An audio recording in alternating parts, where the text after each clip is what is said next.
Hello everyone. Hope so आप सभी का टीजीटी और पीजीटी का ईएमआरएस का एग्ज़ाम अच्छा गया होगा। तो अभी जो हम ये देख रहे हैं क्वेश्चन पेपर, ये टीजीटी का जनरल इंग्लिश का है, जिसमें पार्ट 6 में जनरल इंग्लिश, हिंदी और आपका एक रीजनल लैंग्वेज था।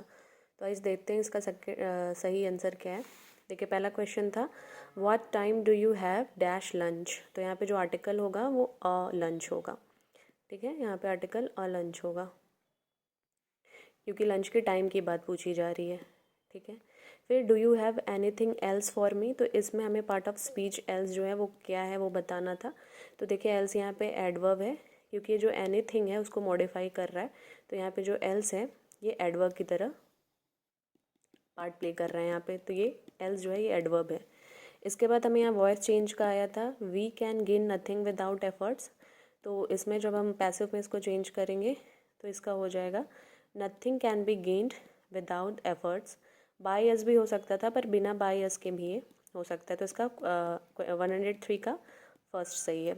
104 में देखिए है one of the parts of the given sentence may और may not have an error. तो एरर हमें बताना था।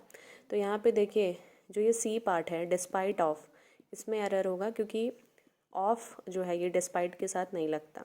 ठीक है, तो इसका ऑप्शन 1 करेक्ट है, सी वाला पार्ट। इसके बाद है, इसमें हमें ब्लैंक में सही चूज़ करना था। तो rules must be follow to ensure full compliance dash the law. तो यहाँ पे टू होगा कंप्लायंस के साथ, सॉरी यहाँ पे कंप्लायंस के साथ विद होगा। कंप्लायंस के साथ हमेशा विद यूज़ होता है। तो पहले का देखिए आपका अ है, फिर दूसरा एडवर्ब है।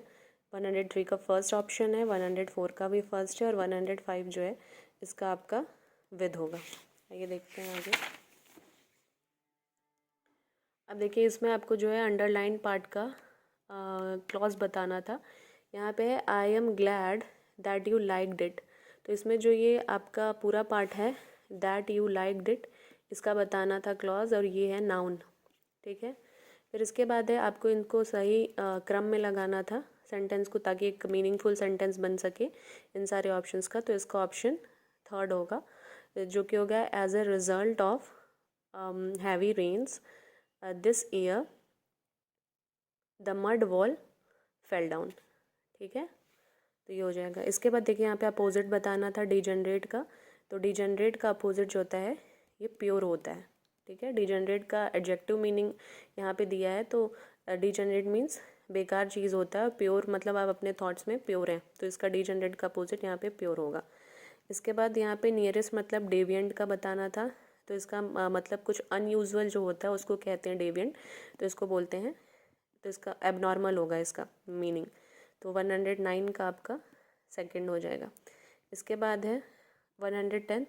यहाँ पे आपको ईडियम दिया है, इसका मतलब बताना था why are you trying to meet trouble half way. तो इसका जो होगा why are you trying to meet trouble half way, इसमें टू एंटिसिपेट एनीथिंग, मतलब आप आधे रास्ते पे क्यों चीज़ ऐसा चाहते हो कि कुछ ख़राब हो जाए आपका। ठीक है, तो इसका मतलब है कि आप क्यों जो चीज़ अभी गलत हुई नहीं है उसको क्यों एंटिसिपेट करने की कोशिश कर रहे हैं। तो to meet trouble half way का मतलब होगा टू एंटिसिपेट इट। ठीक है, तो ये आपका इंग्लिश वाला पार्ट हो गया टीजीटी का, जो कि सबको करना था।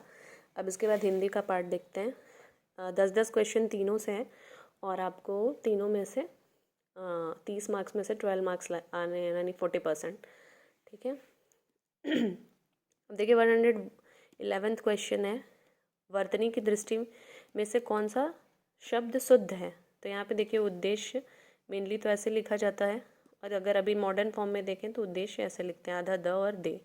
ठीक है, इसके बाद नील कमल का सही समास विग्रह, मेरे हिसाब से यहाँ नीला कमल होगा। बाकी आप ये क्वेश्चन में मुझे थोड़ा डाउट है, इसका आंसर की आने पे ज़्यादा सही पता चलेगा। क्योंकि देखिए कर्मधारा के हिसाब से अगर हम बताएंगे तो नीला है जो कमल, वही होता है नील कमल, तो वो यहाँ पे कहीं दिया नहीं हुआ है। तो मेरे हिसाब से नीला कमल ही इसका सही समास विग्रह होगा। बाकी नीला और कमल, नीला नीला कमल, या नील का कमल, पता नहीं अब इसमें क्या है। मतलब मुझे कंफर्म नहीं है। अब ये नरेंद्र का सही संधि विच्छेद, तो हम सबको पता है ये नरधन इंद्र होता है, और छोटी ई का मात्रा ए में कन्वर्ट होगा तो नरेंद्र हो जाएगा। इसके बाद ये यहाँ पे आपको विराम चिन्हों का प्रयोग करना था, जहाँ पे सुरभि बहुत ही शांत, सरल और कोमल स्वभाव की है। तो ये आपका सेकंड ऑप्शन होगा, कॉमा शांत और सरल के बीच में, और लास्ट में पूर्ण विराम। इसके बाद देखिए यहाँ पे समुद्र का पर्यायवाची पूछा था, तो दिनकर देखिए सूरज का होता है, जलधर बादल का होता है, और जो रत्नाकर होता है, रत्नाकर सागर जल्दी हम बचपन से पढ़ते आ रहे हैं पर्यायवाची, तो इसका ऑप्शन 4 है समुद्र का। इसके बाद आगे अब देखिए आपको ये 3 वाक्य दिए थे और उसमें बोला था कि जो सही सरल वाक्य है उसको लगाइए। तो इसमें देखिए जो सही सरल वाक्य बनेगा इन तीनों सेंटेंसेस को जोड़ के, और देखिए सरल वाक्य बनाना है, तो वो बनेगा भारत की स्वतंत्रता कठिन संघर्ष का फल है। ठीक है, ऑप्शन 3। फिर आपको यहाँ से पूछा था कम भोजन करने वाले व्यक्ति को के लिए एक शब्द, तो वो होगा अल्पाहारी, जो कम खाना खाते हैं। इसके बाद सप्ताह में एक बार किए जाने वाला कार्य, तो ये बहुत ही इजी था, ये साप्ताहिक कार्य है। इसके बाद यहाँ पे पूछा था कि कौन सा विमूलार्थी शब्द यहाँ पे विलोमार्थी शब्द असंगत है। तो देखिए हर्ष का विषाद, हार का जीत और लुप्त का स्पष्ट होता है, पर हास का वृद्धि नहीं होता। ठीक है, वृद्धि का जो है वो दूसरा होगा और हास का विषाद होगा। ठीक है, अब यहाँ पे नाक कटना बहुत इजी मुहावरा पूछा था, तो किसी व्यक्ति का अपमान होने पर हम इसे यूज़ करते हैं, नाक कटना। ठीक है, अब कुछ लोगों का देखिए या तो इंग्लिश रीजनल होगा या तो हिंदी। यहाँ पे आइए